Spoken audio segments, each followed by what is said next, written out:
درود بر شما، روزتون خوش باشد. تحولات امروزه تاجیکستان و جهان است. مستقیما روی موج رادیوی موجر 5 ینور 2020 سال است و خبرها را از روسیه شروع میکنیم.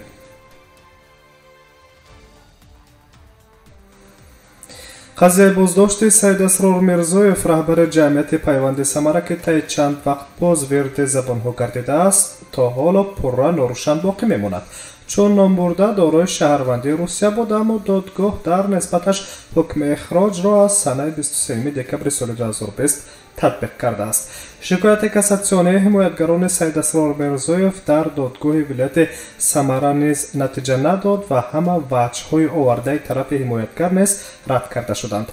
در قرار دادگاه ولایتی از سنه 31 دکبر سال 2020 آورده شده است که قرار دادگاه ناحیه سویتی شهر سمره از 23 دکبر سال 2020 در خصوص گناهکار دانستن میرزویف سید اسرار دولتویچ از روی طلبات قسم 1 پریم 1 ماده 18 پریم 8 کودکس حقوق ویرانکنی ماموری فدراسیون روسیه به تغییر گذاشته شود. یعنی دادگاه ولایت سمره نیز با دادخواهی حمایتگران سید اسرار میرزویف رسیدگی نکرد. همچنین در قرار دادگاه ولایتی علاوه می‌گردد که سرریاست وزارت کارهای داخلی فدراسیون روسیه و به ولایت سمره سنه 30 سپتامبر سال 2020 قرار درباره نداشتن شهروندی سید اسرار میرزویف برآورده و شناسنامه او به اعتبار دانسته شد. در ادامه سنه 1 دکبر سال 2020 مقامات کارهای داخلی به سید اسرار میرزویف آگاهی خطی عایدی در مدت تا 6 دکبر سال 2020 به طور اختیاری ترک نمودن حدود مرزی و ماموری روسیه را به او دادند. اما طور معلوم گشت سید اسرار میرزویف در این مدت طلبات مقامات را اجرا نکرده است و سنه 23 دکبر از جانب کارمندان پلیس بازداشت گردیده است. دادگاه ناحیه سویتی شهر سمره باشد در قرار خود از 23 دکبر سال 2020 در نسبت سید اسرار میرزویف جریمه در حجم 2000 روبل و چاره اخراج از حدود مرزی و ماموری فدراسیون روسیه را تطبیق نموده است. البته که بار سوم حمایتگران سید اسرار میرزویف با شکایت نظارت کاساسیونی که این نیز در قرار دادگاه ولایتی آورده شده است حق دارند، اما یک منبع رادیوی مهاجر خبر داد که احتمال دارد سید اسرار میرزویف را روز 11 ینور سال جاری از روسیه به دوشنبه اخراج کنند. حالا نام برده در بازداشتگاه موقتی نگهداری شهروندان خارجی در شهر تالیاتی نگهداری می شود.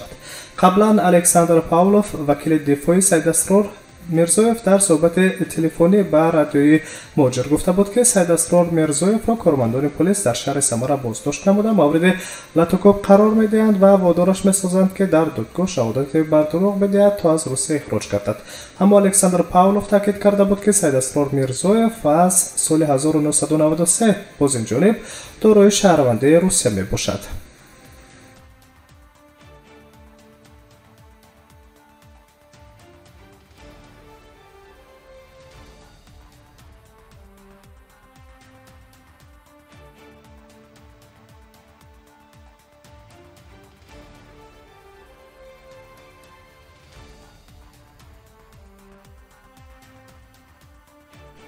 ادامه نشر خبر است مستقیما در روی موج رادیوی موجر.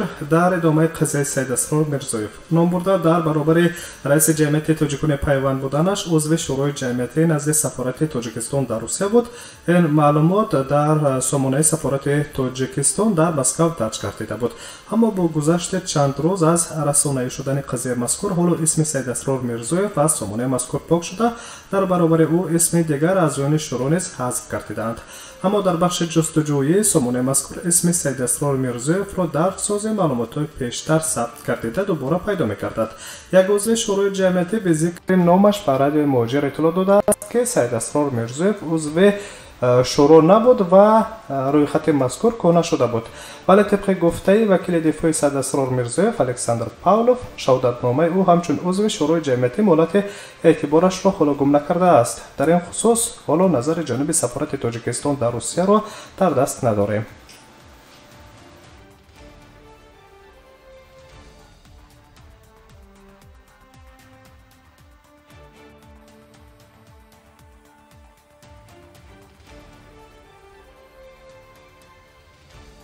ادامه خبرهای تاجیکستان و جهان است مستقیما در روی موج رادیوی مهاجر.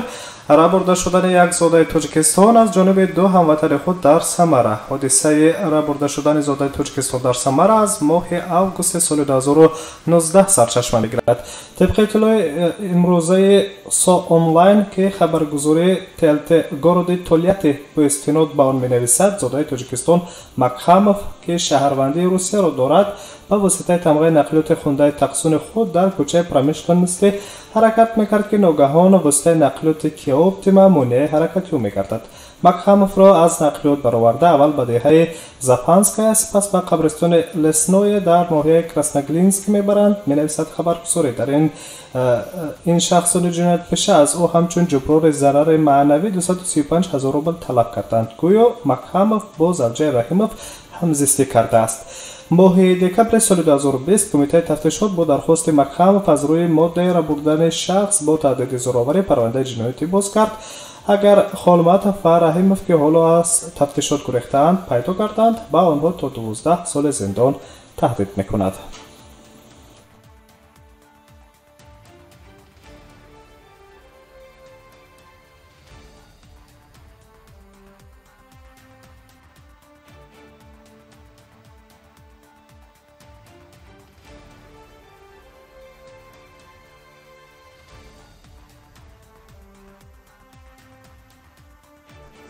идомаи хабарҳо. имрӯз консули генералии ҷумҳурии Тоҷикистон дар Екатеринбург Зафар Саидзода бо роҳбари ташкилоти ҷамъиятии маҳаллӣ оид ба расондани кӯмакҳои иҷтимоӣ ва фарҳангӣ ба муҳоҷирони меҳнатӣ хонаи Урал Леонид Гришин мулоқот кард. дар ҷараёни мулоқот мусоҳибон ҷанбаҳои асосии нақшаи ҳамкориро баррасӣ карданд. консули генералӣ ва раҳбарияти ташкилоти хонаи Урал дар соли 2021 барои расонидани кӯмакҳои иҷтимоӣ ва фарҳангӣ ба муҳоҷирони меҳнатии тоҷик ва донишҷӯёне ки дар донишгоҳҳои вилояти Свердловск таҳсил мекунанд, нақшаҳои хешро ба баррасии тарафайн гузоштанд. дар қисмати ниҳоии мулоқот Леонид Гришин ва идораи консулӣ даҳҳо бастаи хӯрокворӣ иборат аз 15 номгӯи маҳсулоти хӯроквории аввалин дараҷаи ҳаётиро супурд ки дар давоми рӯзҳои 5 то 9 январи соли равон тибқи рӯйхати тартибдодаи муассисаи консулии Тоҷикистон дар байни муҳоҷирони тоҷик тақсим карда мешаванд. ёдрас мешавем ки зарурати тақсими маводҳои хӯрокворӣ дар байни муҳоҷирони меҳнатӣ дар давраи пандемия пеш омада буд. дар моҳҳои аввали сирояти коронавирус ки қариб ҳама муҳоҷирони меҳнатӣ бекор монда буданд, бо дастгирии соҳибкорони тоҷики муқими Русия ва дигар шахсони саховатпеша дар ҳама шаҳру вилоятҳои Русия ба онҳо кӯмакҳои иҷтимоӣ расонида шуда буд.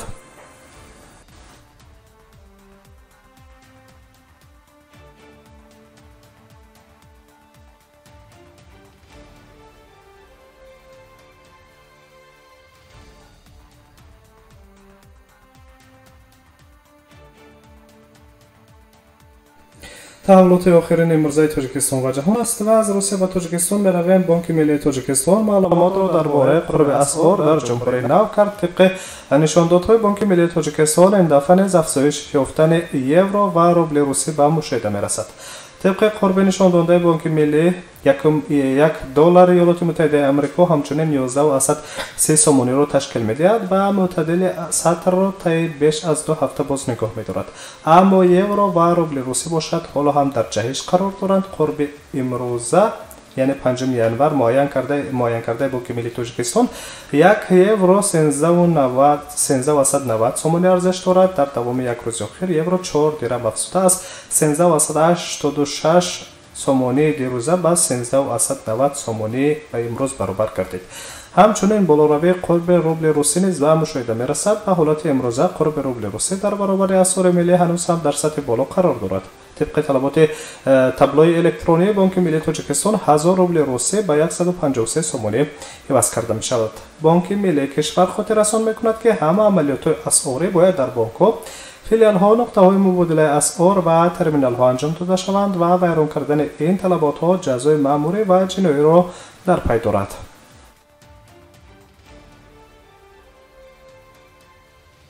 خبرهای این ساعت تاجیکستان و جهان بود مستقیما در روی موج رادیوی موجر. خوش باشید.